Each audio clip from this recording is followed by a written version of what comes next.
Muy buenos días, amigos. Francisco Antonio Méndez y el programa Economía y Mercado les saludan este viernes, cerrando la semana, viernes 6 de febrero del 2026, con 22 grados Celsius aquí en La Julia, Distrito Nacional. Bueno, ¿y qué tenemos para compartir con todos ustedes en el día de hoy? Variadas informaciones, muchas informaciones económicas. Seguimos analizando y viendo el panorama, lo que opinan los economistas, las proyecciones del gobierno, las fortalezas de esas proyecciones, sus falencias, las experiencias internacionales que debemos nosotros, las mejores prácticas, como decimos en la academia, que debemos pues tratar de aplicar, de imitar, no hacer como los monos que imitan solamente lo malo, ¿verdad? No, yo no sé si los monos imitan lo malo, pero a veces lo que nos pasa a nosotros es eso.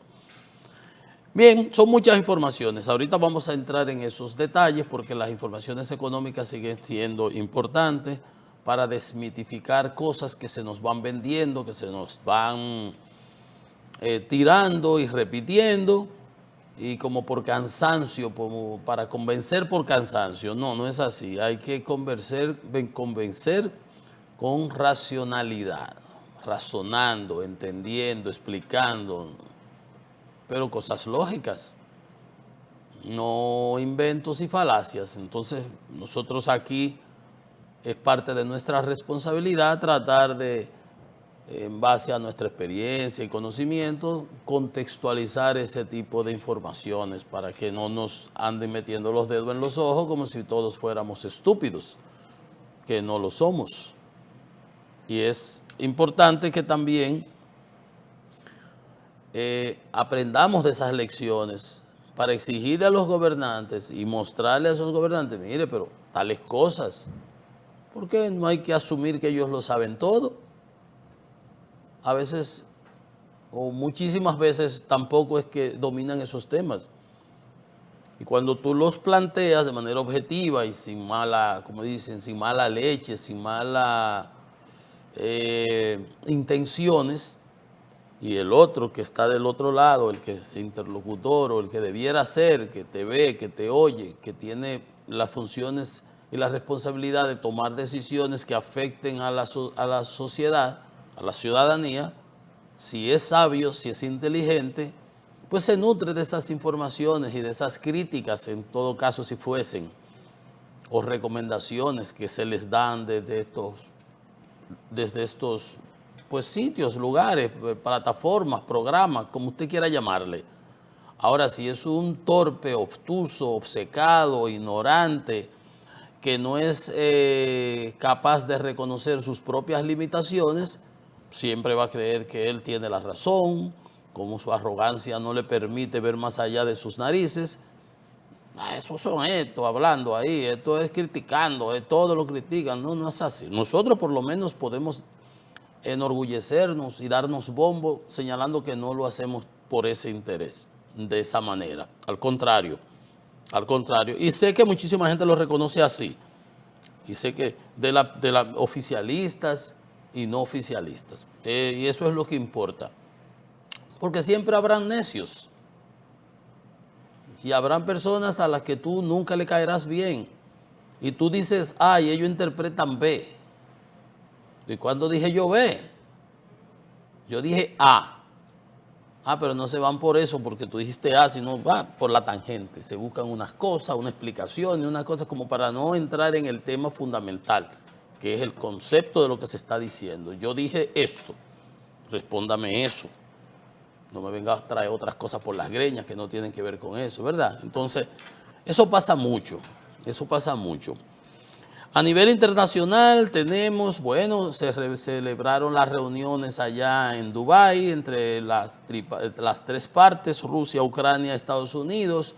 No se ha avanzado nada con relación a lo de los territorios que el grupo de negociadores norteamericanos parece que tiene compromiso. Se habla de aquello acuerdo en Anchorage, Alaska, cuando Trump recibió a Putin allá. Se pusieron a ofrecerle cosas, se dejan marear de Putin y después cuando la Unión Europea y Ucrania le dicen, no, pero nosotros no vamos a entregar eso. Que ellos lo pusieron en su constitución. Ellos pueden poner lo que les dé su gana en la constitución. Pueden poner a Luisiana en la constitución de Rusia.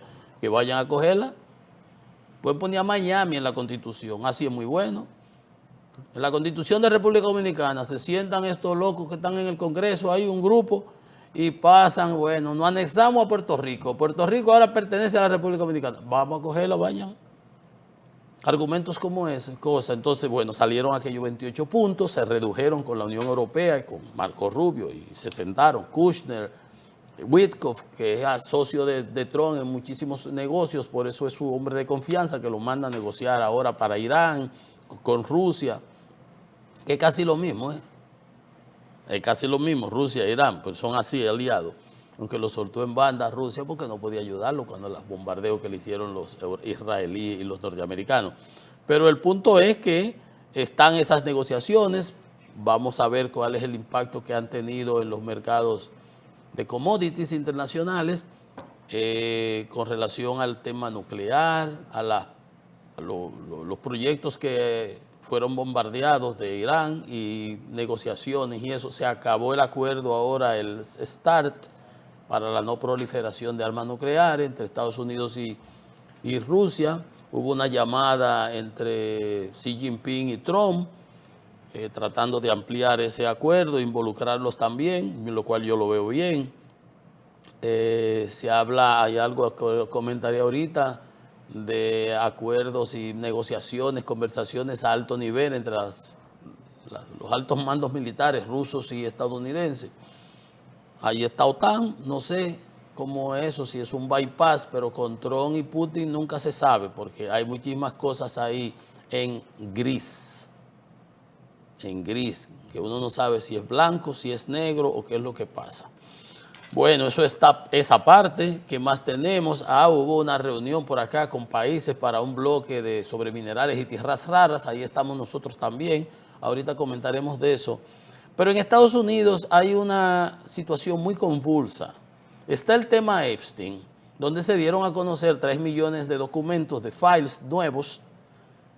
No todos, quedan otros 3 millones, se ha ido dando a cuentagotas. Trump se quilla cada vez que le tocan el tema, habla que hay que pasar esa página, pero el problema con ese asunto Epstein, él acusa a los demócratas. De hecho, los Clinton tenían que ir al Congreso y fueron al Congreso y dijeron, no, pero esto tiene que ser publicado, televisado, porque Trump había extorsionado como con eso. ¿Por qué no van? Porque eso es los demócratas. Bueno, ellos dijeron, vamos, y que se haga el hearing, la audiencia, pero televisada, que todo el mundo vea. Eso se lo dijo Hillary Clinton. Bueno, vamos a ver ahora cómo reaccionan, porque se está jugando todas esas redacciones que se le han hecho al documento, donde se tapan páginas, se tapan nombres. En lugar de haber tapado, se supone que nada más eran a las víctimas para protegerlas. En muchas de las cosas, según los comentaristas y periódicos y gente que está revisando los documentos, es una cosa gigantesca. No se ha protegido en muchos casos a las víctimas y lo que se está protegiendo son a otras personas, a otros institutos, a otros individuos. Y ahí es donde todo el mundo se pone así, y aunque Trump dice que son los demócratas, ellos fueron los que hicieron campaña en base a eso, en contra de la pedofilia, que es el tener sexo y hostigar niños y ese tipo de cosas. Había un grupo, QAnon, el QAnon, de que fueron de los que apoyaron la campaña. Entonces ahora no quieren que se conozcan, ahora no quieren. El mismo Trump era que hablaba de que se dieran a conocer, ahora nada, que no se den. Pero el problema es que el tema primero ha explotado en los Estados Unidos. Sale Bill Gates bailando. Acaba de renunciar un gran abogado de una firma de esas. Hoy lo veía ahorita en CNN, antes de salir para acá, de esas más reputadas internacionalmente, que fue un fiscal general de los Estados Unidos, por el caso Epstein. Larry Summers, que fue rector de Harvard, yo lo conocí en Harvard, fue secretario del Tesoro, fue del Banco Mundial. Larry Summers tuvo que renunciar a la vida pública, era miembro de los boards, director de muchísimas empresas internacionales, por esta situación. Alan Dershowitz, un abogado famosísimo que defendió a Trump en la primera impeachment. Cantidad de personas, Peter Thiel, que es el financista del gobierno de Trump, un tipo mega multimillonario, el que compite con Elon Musk sale bailando. El secretario de Comercio, Lutnick, de Trump, que dijo que nunca había ido, entonces aparecen en los emails después de que dijo eso, que nunca se juntó con él, que es un tipo grosero, todo lo que pudo haber dicho, después se demuestra que no es verdad. Trump ha dicho que no ha ido nunca, pero hay que cosas de vuelo de que fue montado en el avión ese que le llaman Lolita Express, porque llevaban niñas y niños. Uno ve las cosas en las redes y eso está que explota. Cosas que dan ganas hasta de vomitar, y escúchenme la palabra. De las aberraciones que se ven ahí, niñas y cosas por el estilo, unas cosas que le parte el alma a uno. Bueno, al tipo de que se suicidó o lo suicidaron en el 19. Entonces, todas esas cosas, aunque Trump no quiere que resuenen, recuérdense que el Congreso se cerró deliberadamente durante todo el verano. Mike Johnson, el speaker del House, de la Casa de Representantes, lo cerró para no juramentar una diputada que había ganado en Arizona, apellido Grijalva, porque con ella se iba a tener un voto adicional en una comisión especial del Congreso, de la Cámara de Representantes, con la que se iba a pedir la ley esa de apertura para que se conocieran todo el expediente, porque pues, si el gobierno lo que empezó a dar fue cosita. Entonces, al no poder mantenerlo más cerrado el Congreso, cerraron por 41 días con aquello del presupuesto, ¿se acuerdan? El gobierno federal totalmente sin presupuesto, cerrado, tuvieron que llegar, juramentaron, tuvo que juramentar a la diputada inmediatamente votó. En el Congreso, en el Senado pasó con un solo, que fue que no votó. Y lo dijo por la razón que fuera, que no era que se oponía, sino como para que no fuera algo, una bobería ahí, pero bueno. El presidente tuvo que firmar la ley.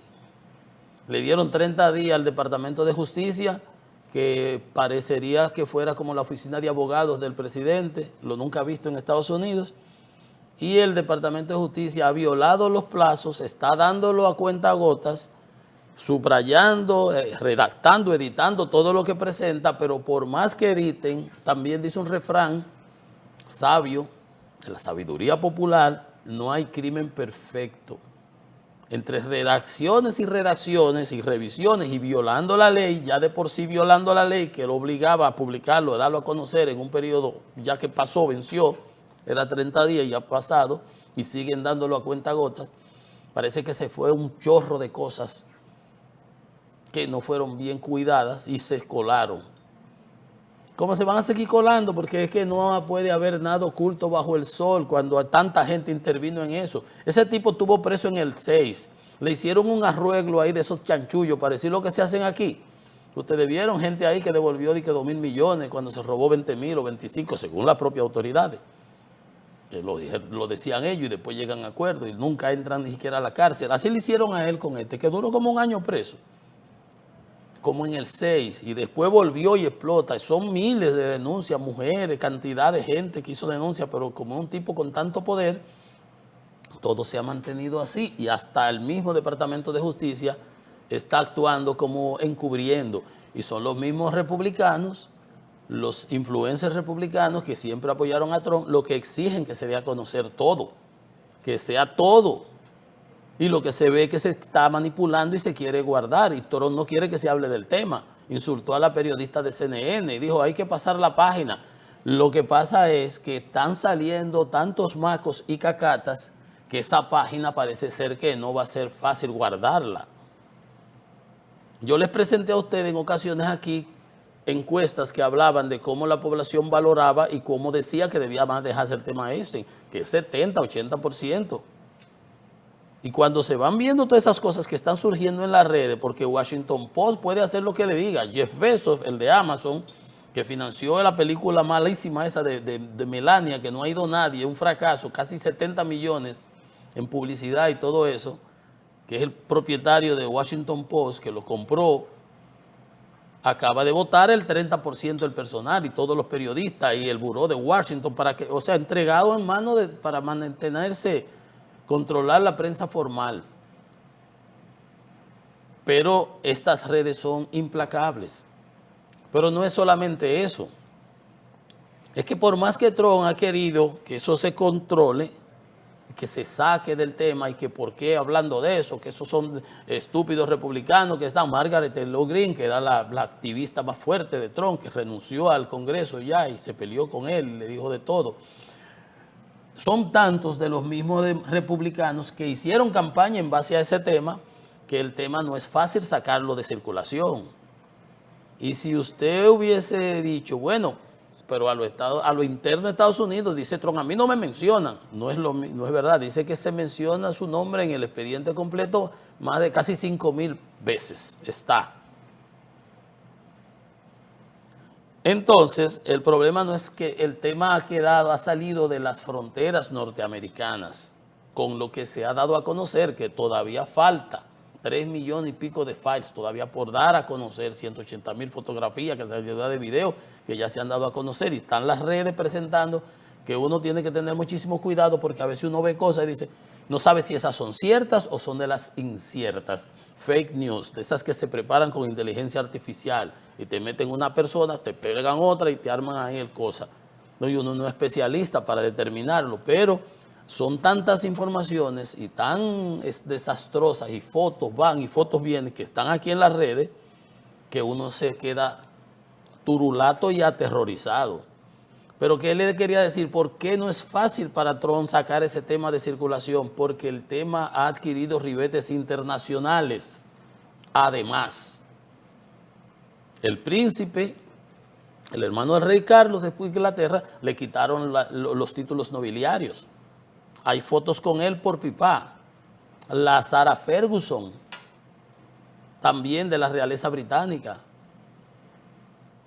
Hay otra de la realeza noruega. Y esos son títulos, ¿verdad?, nobiliarios, porque la élite se reunía con ese tipo. No todo el que se hubiera reunido con él tiene que ver con las cosas que se daban en la isla esa donde se hacían esos actos aberrantes, con niños y niñas y menores de edad y de todo, tráfico sexual y se dice que el tipo era agente de la KGB de Putin. Le traían estas rusas para grabar a los ejecutivos y gente que iban a esas fiestas y después lo extorsionaban, por ahí sacaba mucho dinero. Resulta que no se ha quedado en la realeza. Allá hay gente, por ejemplo, de Letonia, se están impidiendo investigaciones ya a nivel internacional. De Polonia, el primer ministro polaco, a diferencia de Trump, dice hay que hacer una investigación internacional porque hay personas de Eslovaquia, por ejemplo, el asesor de seguridad nacional de Eslovaquia sale bailando ahí, que fue ministro en otra ocasión. Fíjense, 3 países que le he dado, esos son con funcionarios, de Polonia, de Eslovaquia y de Inglaterra, aparte del príncipe y de Sarah Ferguson, de la realeza. Hay un señor que fue ministro, tuvo que renunciar y luego el embajador de Inglaterra, del Reino Unido en Estados Unidos, la embajada más importante del mundo y de su socio más importante, Peter Mandelson, así de Epstein, que le dio información privilegiada para negocios, información que se le vende también, que puede haber cosas de espionaje, un sinnúmero de cosas, porque el hombre de la KGB dice que pudiera ser hasta gente de la KGB, y usaban ese esquema tipo de extorsión,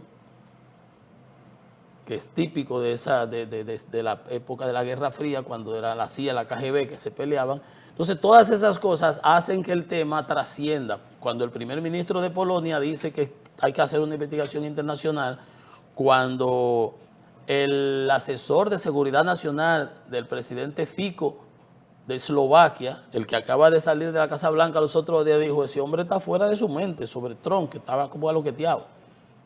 Y ese fue el primer ministro de Eslovaquia, el presidente, y el de Letonia. O sea, están hablando de investigaciones internacionales porque ahí hay informaciones de la OTAN, de seguridad nacional, de toda Europa.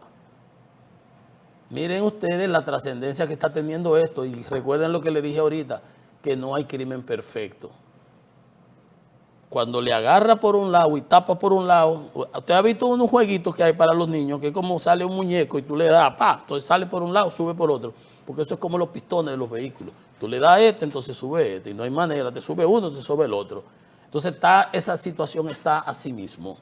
Por más que Trump quiera callar el tema, porque le piquen cerca, como decía Hipólito, los FAO, lo que sea, dice, yo no soy, yo me desligué de ese señor. Salen muchísimas fotos de su esposa, la primera dama, con el grupo.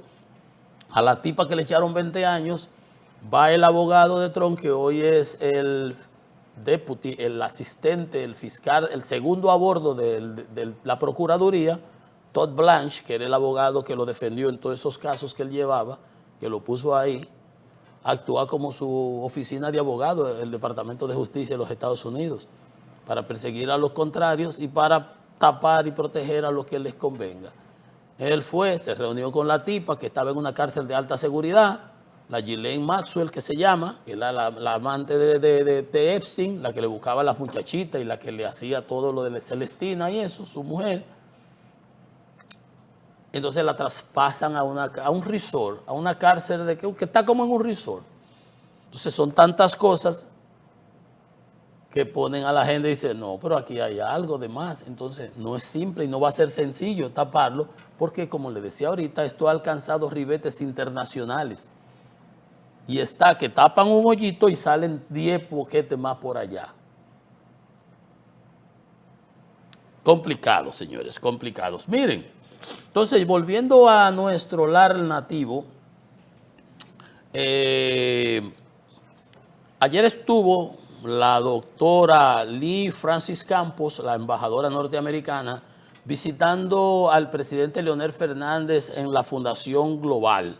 Estuvo de visita por Funglode, está el Festival de Cine, por cierto, en proceso, que organiza Funglode, y la embajadora ha demostrado ser una persona de mucha interacción, las iglesias, los grupos, etcétera, y indiscutiblemente tenía que ir a visitar y presentarse y conocer lo que es Funglode como un think tank, como una institución sólida en este país de conocimiento, del conocimiento, y un expresidente y el candidato, potencial candidato presidencial de su partido Fuerza del Pueblo, que es el segundo partido de oposición ahora mismo en el país.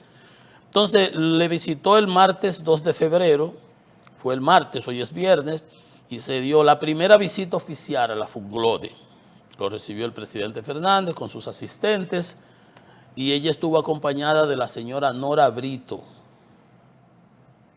Nora Brito, jefa de la Unidad de Asuntos Políticos de la Embajada.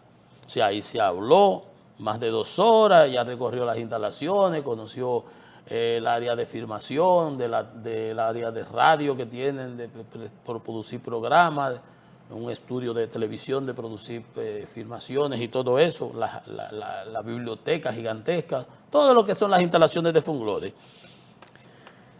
Y dice que se reafirma el interés mutuo en fortalecer los vínculos de diálogo y cooperación cultural entre ambas naciones. También se trataron aspectos relacionados con el fortalecimiento de la democracia, la seguridad ciudadana y otros desafíos nacionales que tenemos en el contexto regional. Los de Venezuela, el presidente Fernández fue, junto con Grupo Carter, de los observadores en las elecciones, pidió que se presentaran las actas, el gobierno venezolano no la presentó nunca porque no fue que hizo fraude, fue que se robó las elecciones. Y lo hemos dicho aquí desde el principio. El presidente Fernández tuvo que coger sus debol con relación a eso. Mucha gente que hablaba le dijo, no, yo pedí que se presenten las actas, nosotros no hemos reconocido ese gobierno. Bueno, pero sigue siendo un importante interlocutor en toda el área regional, respetado. Dice un refrán que no hay profeta en su tierra, pero ciertamente que el presidente Fernández es profeta aquí en su tierra porque una gran mayoría de las personas reconocen su valía, su capacidad, sus méritos. Vamos a reducirlo a ese tema. Entonces, allí estuvo la embajadora visitándolo, haciendo su papel con un líder político de la estatura del presidente Fernández, y un potencial presidente o candidato presidencial de su partido en las próximas elecciones y presidente del principal partido de oposición por demás. Pero fue una visita, no fue al partido, fue a la persona y en la institución, digamos, académica, educativa, de pensamiento que el presidente Fernández dirige. Pero ustedes saben que al presidente Fernández usted no lo puede separar de lo que él es. Él es lo que es. Él es un expresidente, él es un político, él es un intelectual, él es un estadista, él es un expresidente, él es un activo regional. Y aunque los Estados Unidos hoy se están manejando de una manera a las cañoneras y llevándose todo por delante, cuando usted ve que el presidente Trump se sienta con Lula y liman las asperezas y hacen la paz, y después se sienta con Petro, liman las asperezas y hacen la paz, no había guerra, pero sí rifirrafe, ¿no? Usted se da cuenta que también esa es una manera del presidente Trump de manejarse y que realmente en la parte de como negociador. Bueno, entonces, nada, yo supongo que esta noticia de que el presidente Fernández recibió a la embajadora de Estados Unidos en Funglode no le debe gustar a muchas personas, pero esos son personas miopes, mediocres, que solamente ven las cosas de un solo lado. De un solo lado. La embajadora estadounidense no es la que pone los presidentes en el país, ni en los países. Son un gran poder, indiscutiblemente, y tienen que jugar una cierta imparcialidad y visitar a los líderes políticos. Supongo que visitará a otros, a Miguel Vargas, a los que sé yo, a Danilo Medina posiblemente. Vamos a ver, pero mientras tanto visitó al presidente Fernández y conoció las instalaciones de Funglode. Por cierto, el presidente Fernández se muda, para los amigos que me ven desde el Cibao ahora mismo y desde Santiago, va por 3 días para allá, o sea, se va hoy, viernes, sábado y domingo, tiene más de 15 actividades en la ciudad Corazón, se muda para allá, así que los amigos míos del Cibao, porque Santiago es Santiago, ¿sabes? Ciudad Corazón, podrán disfrutar de la presencia del presidente Fernández por allá. Miren, habló ayer también Wilson Camacho, ya ella lo ha dicho, él y Jenny Bernice, sobre que viene el SENASA 2.0, que vienen todos los que estén involucrados, van a salir, van a aparecer. Ellos están dando esas declaraciones porque ha habido escepticismo en determinados sectores de la población. ¿Estarán todos los que son? Antier, los tribunales ratificaron las medidas de coerción. Ellos pedían que se les liberaran. El abogado del señor Jacín dice que ha perdido 70, que ha hecho 80 libras. Venga, gracias. Y bueno, antes de hacerlo debiste pensarlo muy bien, como dice aquella famosa canción, ¿verdad? Hay que darle todos los tratamientos, el cuidado médico, y definitivamente yo no tengo por qué, yo simplemente estoy diciendo lo que sucedió en el tribunal. Desde el principio, y yo soy coherente con lo que digo, yo dije que no tenían por qué estar ni presos. Se le aplicara su medida de coerción y que estuvieran todos, pero todos, en sus casas y presentándose a los juicios cada vez que le correspondiera. Y que las autoridades hicieran su investigación y cuando tuvieran todo listo, pues que lo sometieran a su juicio, no al de la medida de coerción, sino al juicio de instrucción, qué sé yo, lo que sea. Bueno, esa es mi posición desde el principio, ¿no es verdad? Pero que si los iban a someter, le iban a aplicar medidas de coerción, pues se le aplicaran a todos como tabla rasa. A 3 lo mandan como para arresto domiciliario y a 7 u 8 entonces para las parras, para el najayo, qué sé yo, para donde lo mandaron. O sea, o toro o tovaca. Esa ha sido mi posición, que lo debieron dejar todos libres. Pero si ya los ibas a meter presos, pues mételo apresarlos en la parra a todos. Y si les ibas a poner medidas de arresto domiciliario, pues aplícaselas a todos. Porque así es que debe ser la justicia. Vendada, no con un ojo abierto y el otro cerrado. Ajá, así, como Trump allá. No. Eso no está bien. Bueno, pero si él dice que van a conocerse los otros, pues que se conozca. Eso es lo que la sociedad espera, definitivamente. Entonces vamos a esperar, no podemos correr más que la pelota, hay que esperar. No sé qué pueden poner la carreta delante de los bueyes.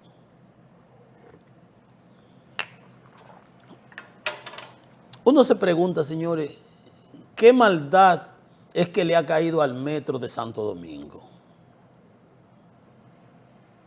Óigame, cuando no es Juan es Juana y cuando no es su hermana. Ayer veíamos la fila, la gente caminando porque hubo en la línea, en el metro en Santo Domingo Este, de aquel lado, una falla técnica. Un vagón se quedó en uno de los trenes, en las estaciones Trina de Moya y Concepción Bona. Y ahí andaba la gente, lo desalojaron, ordenado, hay protocolo y todo eso.